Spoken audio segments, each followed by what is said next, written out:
Պարոն Թաթոյան, թերևս այս անգամ ձեզնից սկսենք, պարոն Կարապետյանին առիթ ունեցել ենք լսել նախօրեին։ Պարոն Թաթոյան, այստեղ նախ դատարանից սպասելիքների մասին, թեև մի քիչ միամիտ է հնչում այս հարցը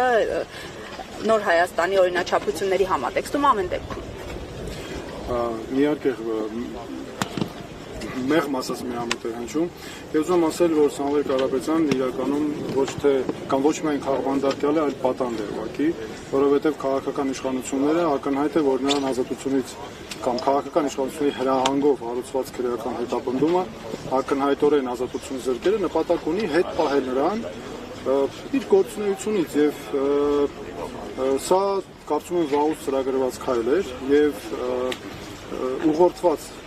քաղաքական հստակ հայտարարություններով, քաղաքական հրահանգներով եւ ազատություն զրկելը ամբողջությամբ տեղավորվում է դրա մեջ։ Ես դրա համար եմ ասում, որ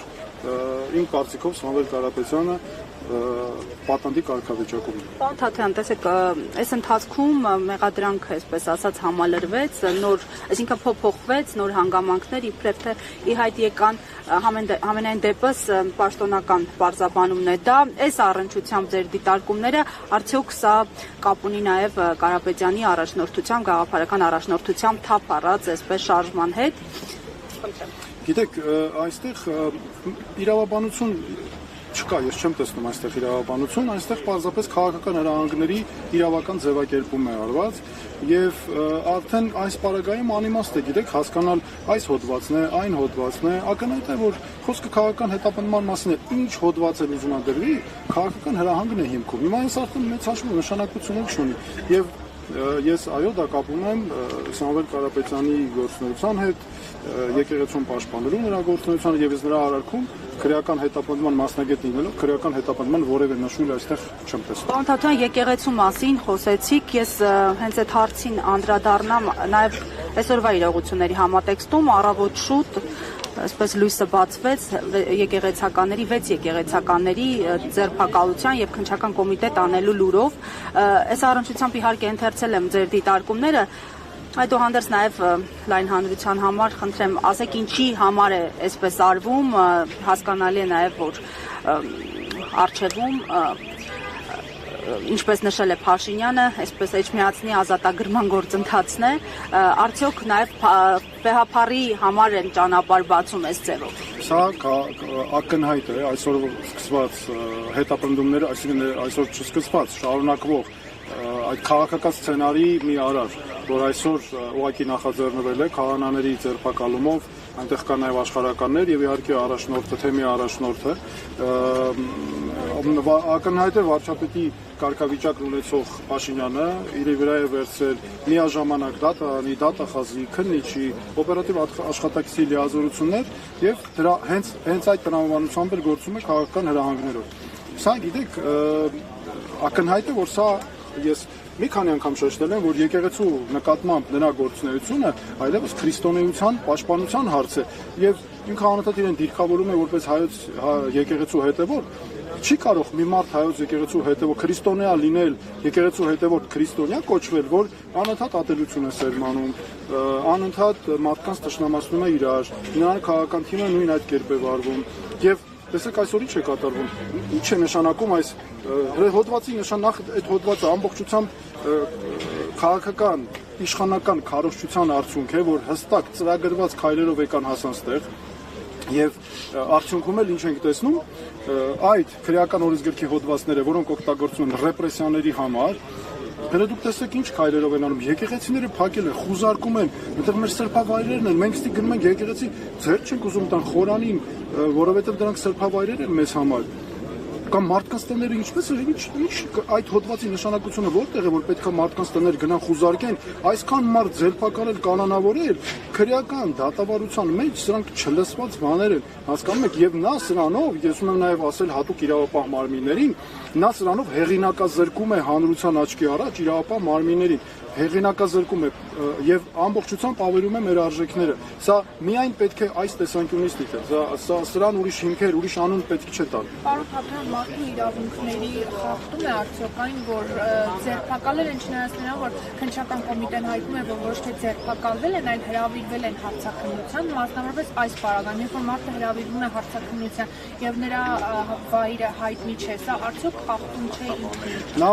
Նախ գիտեք, շատ կարևոր մի բան, մինչև անցնելը նորից էլի հիմնական թեմային, այստեղ մի կարևոր հարց կա։ Ազատությունը զրկելու հստակ մեխանիզմ կա։ Միջազգային չափանիշներով մշակված մեխանիզմ կա, ինչա նշանակում ազատությունը զրկել։ Ինչ ուզում եք անունը դնեք, գրեք հրավեր, ծանոթություն, կանչել, բերել, բռնի տանել, այս ամբողջը, այս ամենը ազատությունը զրկել է։ Եվ այն որ փաստաբանը այսօր ասում է, ես պարոն Զոհրաբյանի հարցազրույցը լսել եմ, ասում է տեղը չեմ որտեղ են այդ մարդիկ, դու պատկերացրու սա ինչի։ Սրանից ավել ռեպրեսիա, քաղաքական այն էլ հրահանգով իրականացվող եւ շատ կարեւոր է մենք հասկանանք աղբյուրը, արմատը որտեղից է գալիս։ Տեսեք ինչ է տեղի ունենում, կառավարության ղեկավարի մակարդակով, այսինքն ամենաբարձր մակարդակով արվում է քաղաքական հայտարարություն, որոնք պարունակում են քաղաքական հրահանգներ իրենց մեջ։ Թաքնվածել չի անգամ բացահայտ։ Դրանից հետո հաջորդում են պատգամավորների քաղաքական հայտարարություններ, ուղղորդումներ դրան։ Հետո տեղի ունեն միանգամից իրապահովների գործողություններ, բայց որ առավել հատկանշական է։ Հələ տեսեք, ամեն անգամ այս գործողությունները շատ սիրուն համընկնում են ադրբեջանական իշխանությունների հոգևոր առաջնորդից եկող հայտարարությանը։ Ընդամենը մի քանի օր առաջ ադրբեջանական հոգևոր առաջնորդը էլի նորից գնացել էր միջազգային այս անգամ հանրության մոտ, էլի բողոքում էր հայոց առաքելական եկեղեցու դեմ, հայոց առաքելական եկեղեցին պատերազմի քարոզիչ է, ռևանշիստ է, հələ բայց խաղաղության, բայց ժողովուրդ ջան, դուք նայեք իրենց բառերը, մեկին մեկ համընկնում են, հələ մի հատ վերցեք տեսեք, ինչքան էլ ուզում է հերքեն ասեն, չէ, փաստերը խոսում են բոլորովին այլ բանի մասին եւ այստեղ շատ կարեւոր է մտադրությունների բացահայտումները, դրա համար եմ ասում, որ սա ծրագրված, հստակ, միասնական քաղաքականություն է, ցավոք սրտի դրան մաս են դարձնում իրավապահ համակարգը, ես դրա համար ու դատական համակարգը նրանց բոլորին ասում եմ, որ սա նաև քայլ է հեղինակազրկելու իրավապահ մարմիններին ու դատարանին եւ այո, սրանք հենց այդ հետապնդումներն են։ Պարոն Փաթոյան, նոր Մարինե Արմանյանը փաստաբան ասաց, որ երկու հոգևորականի եւս ձերբակալել են, տնից վերման են ենթարկել, սակայն տեղ չեն հասվել, իսկ թեմի առաջնորդ ուղղակի անհետացել է։ Ժորժ ջան, այստեղ ընդհանրապես խոսք չկա ասելու, իրավական գնահատականներ չկա ասելու, ախր սա այնքան ակնհայտ է, այս հոդվածը ծիծաղել է քրեական դատավարության գիտության մեջ իրավական չափանիշներով միջազգային որ մեկը ուզում եք ձեռքները դրեք որ վրան ոչ մի չափանիշով սա չի ենթարկվում մեկնաբանության այս հոդվածներով այսքան մարդ ձերբակալել, կալանավորել, խուզարկություններ, գալտներից տանել, ցույց չտալ, գաղտնիության պայմաններում դիմակավորված դուք պատկերացնեք սա ինչա։ Այս հոդվածները ակնհայտ օգտագործում են ռեպրեսիաների համար, սրանք պետք է իշխանափոխությունից հետո սրանք պետք է անմիջապես չեղարկվեն, այնպես արվեն, որպեսզի այս հոդվածները ինչ էլ որ լինի իրական ծառայի նպատակին, սրանք դարձել են իշխանության քաղաքական հենարանը ապահովող հոդվածներ, քրեական համակարգով ռեպրեսիաների համար։ Պարոն Փաթոյան, տեղյակ եք, որ Դանիել Հովհաննիսյանի հաղորդում ներկայացրել Տեր Արամի Պետրոսին տված հարցազրույցի հիման վրա։ Տեղյակ եմ, տեսել եմ փաստաբանի հայտարարությունները, դե ինչ ասեմ, հիմա էլի իրավապաշտպան է պետք, որպեսզի իրավապաշտպանից պաշտպանենք մեր քաղաքացիների իրավունքներն։ Հիմա ինչքան էլ ուզում եմ մարդը արդարանա, ասի ես չեմ նպատակ չեմ ունեցել, փաստ է որ ակնհայտ է որ փոխանցում է կարծեք թե եղել, այս հետապնդում կարծեք թե հենց այդպես էլ կա։ Եվ ավելին ասեմ ձեզ, հələ տեսեք ինչ այսպես խելացի ճակերտներում ասած քայլ է իրենց տեսանկյունից, ոչ թե իրենք են անձամբ նախաձեռնել պետությունը, այլ քաղաքացիական հասարակության այսպես անկախ այո հնկը է դիմել ինչ ա եղել բա հկներ դիմել է բա ոնց չանենք բա պետքա քրեական հետապնդում բա անօրինականությունը ոնց թողենք մնա հələ դու տեսեք ինչ հստակ կապվում է սա այս շղթան շատ պետք է հստակ հասկանալ եւ ես կարծում եմ առաջնահերթ նշանակությունն է այստեղ ինքնուրույն քաղաքացիական հասարակության ձևավորումը որ ցույց տակ նման բաներ Եվ մեկ հարցադրում ես ունեմ Հայաստանի վարկանիշի տեսանկյունից, որպես նաև իրավապաշտպան, մարդու իրավունքների նախկին պաշտպան, ինչպես է գնահատում սիրողությունները։ Սա այս ամենը Հայաստանի միջազգային վարկանիշին, սա ասում եմ որպես Հայաստանի քաղաքացի, որպես ցանկացած դերակատարումով որ վերցնե, սա պարզ մարդկային հստակ բնորոշում է։ Սա Հայաստանի կամ իրավիճակ է, Հայաստանի միջազգային իմիջը լրջորեն վնասող հարց է սա։ Հələ դուք տեսեք նաև ինչ է կատարվում։ Հիշում եք այս ռեպրեսիաների ֆոնին բառապաշարը բա օգտագործող ամբողջ միջազգային մամուլը ծաղրում է մեր բարձրաստիճան պաշտոնյաներ, սկսած կառավարության ղեկավարից սկսած բառապաշար է օգտագործում։ Այո, միջազգային իմիջը ժողովրդավարության համակարգը սա վնասում է։ Այս